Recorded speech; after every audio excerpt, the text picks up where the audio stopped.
All right, this is Cary Artac with I call it the Artac Edition. It's a vlog, a video blog that I post to not on a regular basis, unfortunately. Sometimes regular, a week here, a week there. But if you ever have any requests for markets that I don't actually cover on my daily newsletters, and I cover, the more active ones in my daily newsletter analysis, the grains, livestock, and so forth. But in this particular video, I'm covering several markets that I do not normally cover on a regular basis that have been getting headlines, especially the first one, which is copper. So I'm going to cover copper, lumber as the last one, and also sugar, number 11.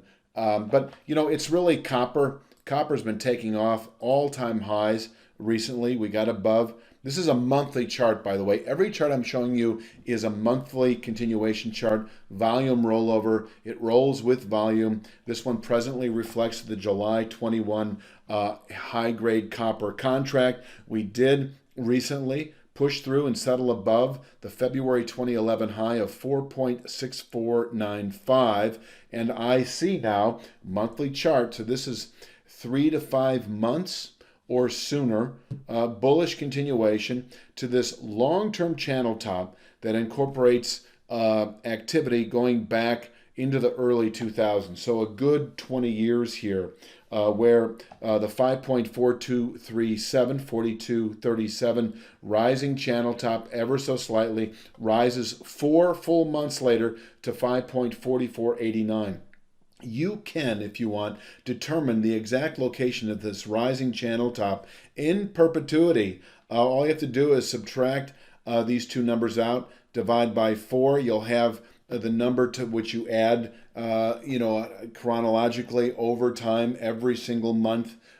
You can see where this formation will be. It is one that's not only a 3 to 5 month objective now above 4.6495, but also one that can contain not only annual, but perhaps decade-long highs. Now, if you see this formation approached and or violated in the coming months, and I don't see it and I don't post a video, I'm sure I'll be reading about copper in the months ahead. But if we do violate it, please don't hesitate to give me a nudge, shoot me an email, give me a call, and let me know that that I may well update my copper analysis and anticipate what would be the next big picture objective. But right now, this is kind of this basic.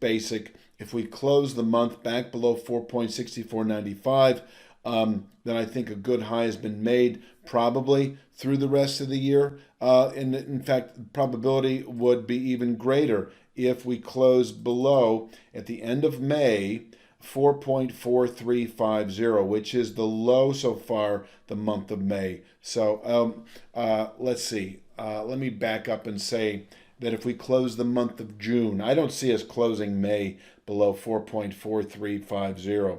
I think that low is probably good for the month. So what I like about that play is June has time then to put out a new high, and if it closes back below 4.4350, we'd have a key reversal high, which is a nice signal for a longer term high. But even if not, even if May puts out the high, June falls back and closes below May's low, 4.4350, that in itself is a sign of weakness into later year. So 4.4350 is the low, and that is really our downward pivot point into later year. Right now we are bullish above 4.6495, anticipating the 5.40s, let's call it, over the next 3 to 5 months. And inversely, we turn bearish with a settlement below 4.4350.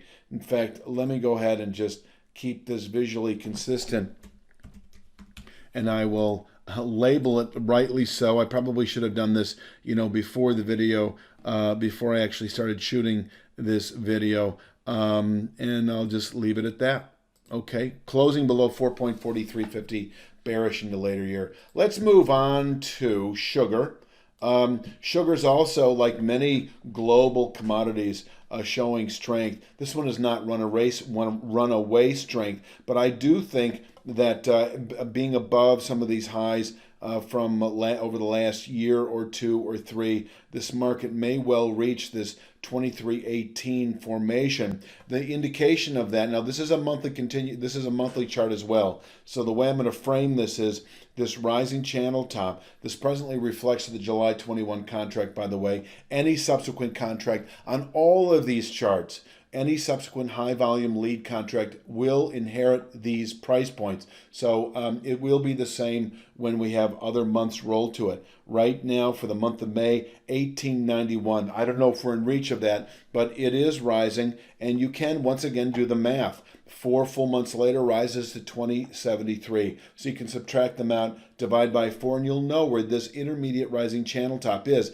It is a formation that actually could contain quarterly buying pressures or 2 to 3 month highs. If we close above 1891 at the end of May or at the end of any month, this formation, then bullish continuation into the 23 handle. 2318 drops to 2311. Once again, you could determine this channel top in perpetuity. It is one that, if tested, can contain at least annual highs, possibly several years worth. And it does become, I'm going to say, a 3 to 5 month target if we close above this 1891 formation in the coming weeks or months. Until then, we could test it and fall back. That's about all I'm going to say for sugar. And finally, I don't even know I'm mentioning it, but I've had some requests to take a look at lumber. I mean, this is a lumber chart that goes all the way back into the early 70s, 1973, nearly 50 years of data. And you can see this is the historic data that goes back in time. Lumber, I remember my years as a broker way back in the mid-90s, is not one that keeps it easy to hold a long position in a rally. It is highly volatile, highly illiquid at times. It does shake you out. In fact, I can open this chart up and just show you that back in August of last year, this is a monthly chart, this market posted a significant long-term buy signal. And what did it do? It shook everybody out by falling back and collapsing back significantly over the next 2 months, only to regain upward steam and then close above it. By this time, everybody has been exhausted by playing both sides of the market. This buy signal likely ignored at that point in time by many people, and then off to the races we go. And that's lumber. I am not in any mood to determine where this thing is going, and it's actually almost, from my perspective, impossible.